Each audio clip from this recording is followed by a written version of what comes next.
Yo guys, welcome back to a new video on our channel, Fuzzy Garms.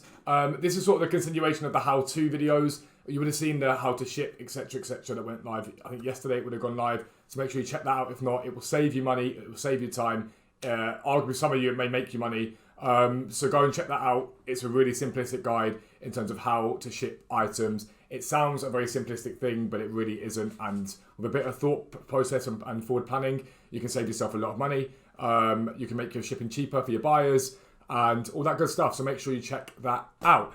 However, this is the one video a lot of you have been asking for, especially those of you that know me from the FIFA side of things. And that is to talk about where I buy my stuff from and why I buy them from different places. And so I thought it'd be easier to put it into a video to explain the reasoning and rationale behind what we do. So the three main places that we buy our garments from are car boot sales, charity shops and vintage pickup places. They're the three main places that we buy our items from. There are other places you can do them from. We do sometimes buy from friends. Sometimes our friends will be clearing out their wardrobes and we'll be like, do you want the lot for next to nothing? We pick it up, go and sell it on for profit. Because a lot of time as well, we sell to our friends. So if we have an item as well, we might have an item they want, but they might have 4 or 5 we think we can make some money out of. So we come to something with them and go, okay, cool. You can have the top with some money for those clothes or whatever, or etc, etc. So that's also what we do. But the three main places, car boot sales, charity shops, and vintage pickup places. I'm going to talk in detail about each of those methods and the pros and cons of them, and sort of tell you my favourites out of those. We'll get into that right now, starting off with car boot sales. All right, guys, so the trusty car boot sale. It's not just a place to go and sell things, because obviously the people that are selling to buyers, and buyers pick things up. Now, car boot sales are full of everything and everything, legitimately. Nowhere is it truer than one man's trash is another man's treasure than at a car boot sale. Car boot sales are without a doubt my favourite place to pick up vintage items. When I say vintage though, for me, more often than not at car boots, it's just second-hand branded stuff. You rarely find like incredible vintage items at car boot sales. You do find them. We found an Aqua Scooting jacket there when we sold that earlier this week for £55. We paid £3 for it. You do find them, but we tend to use car boot sales to pick up what we call, and I've used it so many times on this channel, the staples, which are just your Nike t-shirts, your Nike hoodies, your Adidas t-shirts, your Adidas hoodies, Fila, Puma, Kappa, all that sort of stuff can be picked up relatively cheaply from a car boot sale. Why do I like car boot sales so much? People are there because they want to get rid of what they see as junk. They see it as rubbish, crap. They just want to get rid of it. So people tend to sell quite cheap. So if I go to a charity shop, I might pay £3 for a pair of shorts. That same pair of shorts at a car boot sale is probably going to be 50p or a pound. It really is. And so car boot sales are where you can pick up very, very good bargains and consistent items for very, very cheap. As an example, we've got a load of Ralph Lauren polos selling at the moment. We sell our items cheaper than the market rate because we get them very cheap. But we went to a car boot sale, a guy was selling 11 of them. We picked them up for 25 quid. Very, very cheap. Less than £2.50 for a Ralph Lauren polo shirt each, which is very, very nice. But car boot sales are also great because there's loads of people in one place at one time. And it's the volume of stuff you can pick up. So when you go to a shop, you have that shop. And then next to that, you might have another shop and another shop. At a car boot sale, especially the ones we go to, you have hundreds and hundreds of people selling their items, and you can come across stuff all the time. So you'll go over, you'll see someone, and you'll then see someone else, and they're always selling clothes. Clothes are always being sold at car boot sales. But what is the best thing about car boot sales? It is the haggle. Never be afraid to haggle at a car boot sale. They're aware you're going to haggle, and it's normal to haggle at a car boot sale. There is a but to this. If I see a Nike t-shirt that I know I can sell for a tenner and someone says £1, I'm not going to haggle them down to 50p. I'm not that much of a twat. Like, I will just pay the £1. It's not a problem. But if I see a jacket that I think is worth 20 quid and they're asking a tenner for it, I'll haggle them down to 5, 6, 7 quid if I can, because at the end of the day, my profit margins need to be half decent. And so I will haggle on things like that. But also, if you're on the same stall, and this happened to us last car boot, so if you haven't seen it yet, we picked up a Moncler hoodie, well, Moncler zip up, along with 2 Nike hoodies. We picked those up and the lady was asking £10 for the 3, and I think we got them for £7 for the 3, because we're picking up multiple items. If you've got one item, she might say £4 to you. You pick up a second item, she might say, right, you can have both for £6. Pick up a third item, she might just say, okay, cool, you can have them for 8, haggle them down to 7. If you're picking up multiple items, every time you pick up multiple items, make sure you haggle them down and say, listen, I'm clearing out quite a few things here. What's the best you can do?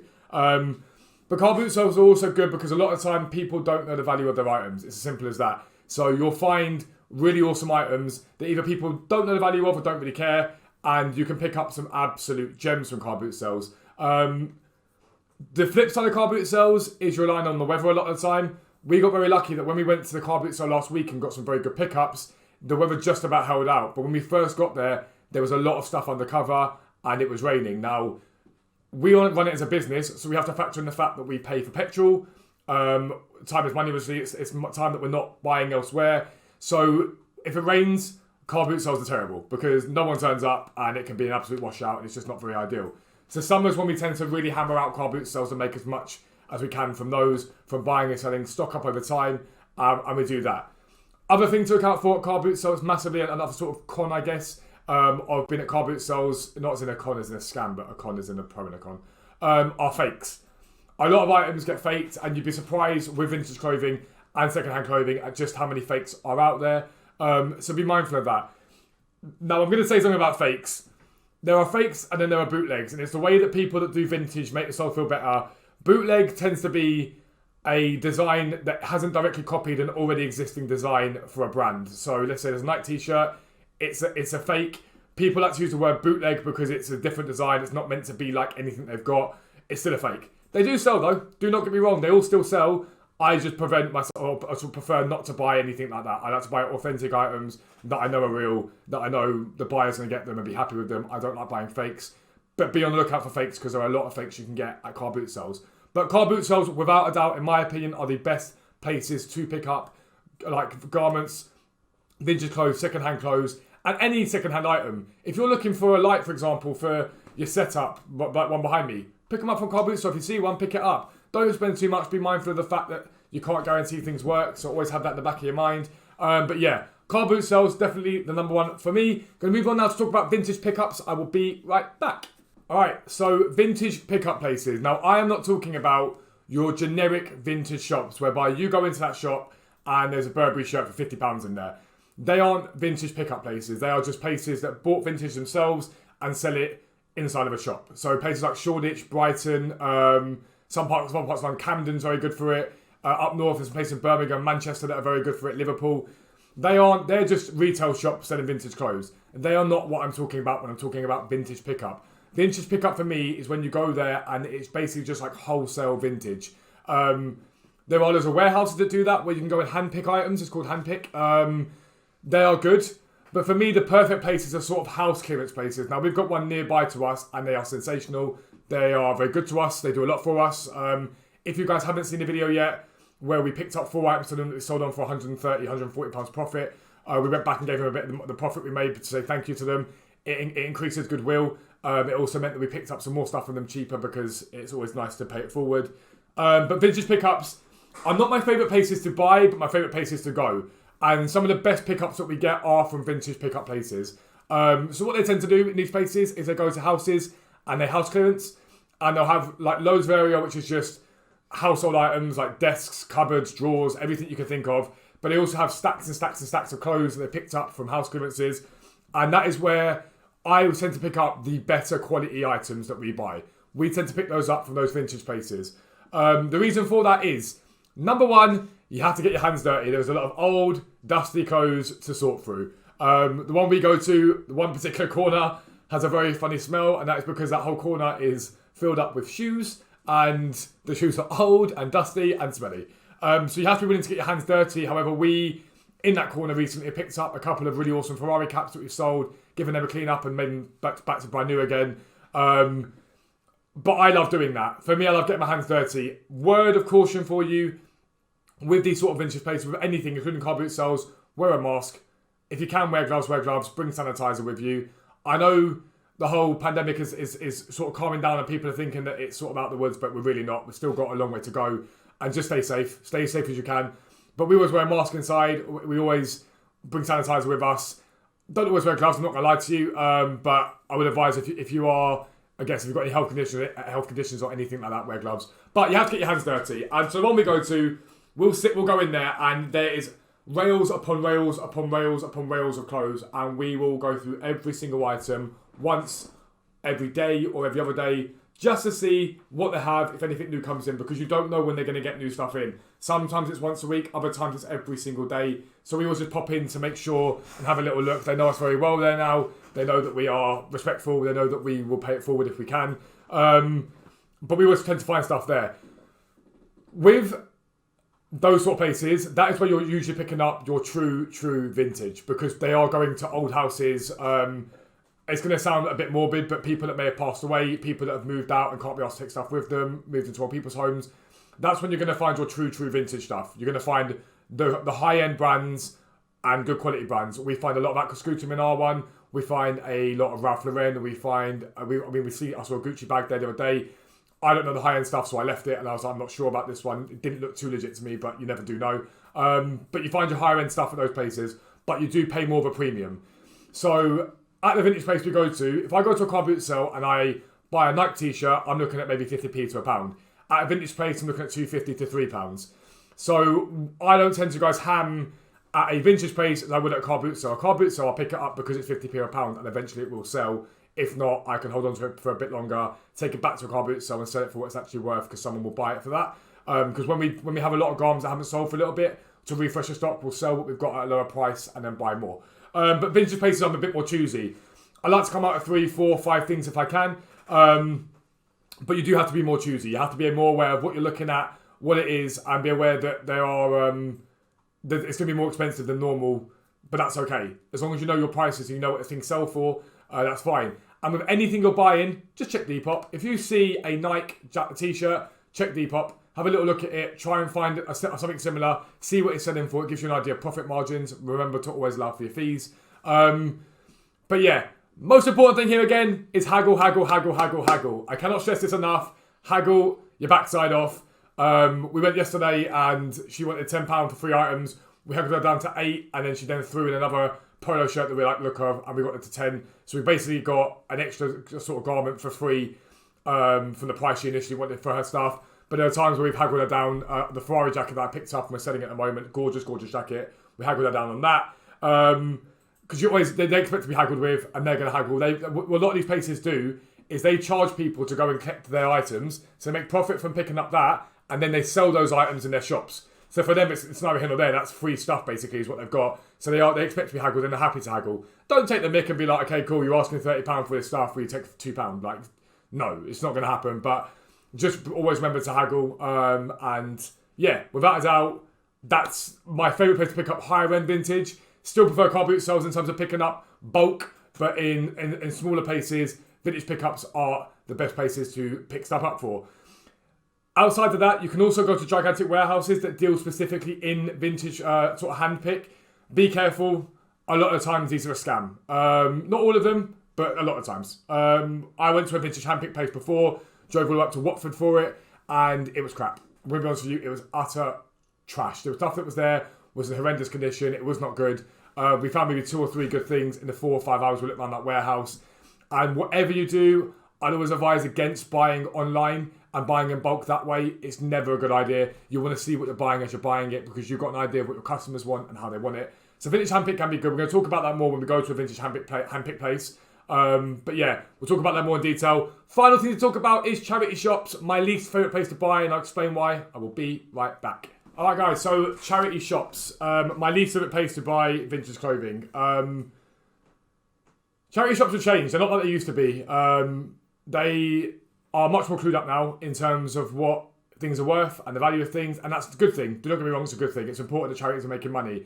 There are certain charities in this country that I have issue with because of things behind the scenes in terms of scandals they've had behind the scenes, or things like admin costs. For me, a charity is supposed to be whereby you donate money to that charity by buying items or donating money, and that money should go directly to people that need to be helped. It's become less like that now and more administrative, and I have issues with that. But the thing about charity shops is a lot of it can be overpriced, and even overpriced compared to what you would pay online normally. Now, I'm not going to criticise charity shops, they do good work. But the problem that I have with that is a charity shop is giving items for free, but they do have certain overheads when it comes to having a shop. They do have certain overheads. But it isn't very difficult to go and check out online and have a look at what something is selling for to give you a rough estimate. But as an example, we went to a charity shop the other day, and they had a pair of Fred Perry shorts, and they were selling those for £26. Now, Fred Perry shorts don't sell for much more than that as it is. But second-hand online, you get nowhere near £26 for Fred Perry shorts. And I then looked at the date on those shorts, and they were from February. They've been there since. And the problem that I have with that is, number one, you need to flip your stock off, because this charity shop was saying they couldn't accept any more donations. And I was like, well, that's because stuff you've got in here has been sat here for 5 months because you're overpricing it. And I think sometimes they see a brand and they go, right, that's expensive, let's list it expensive. Someone will buy it for that, and it doesn't always work like that. It really doesn't always work like that.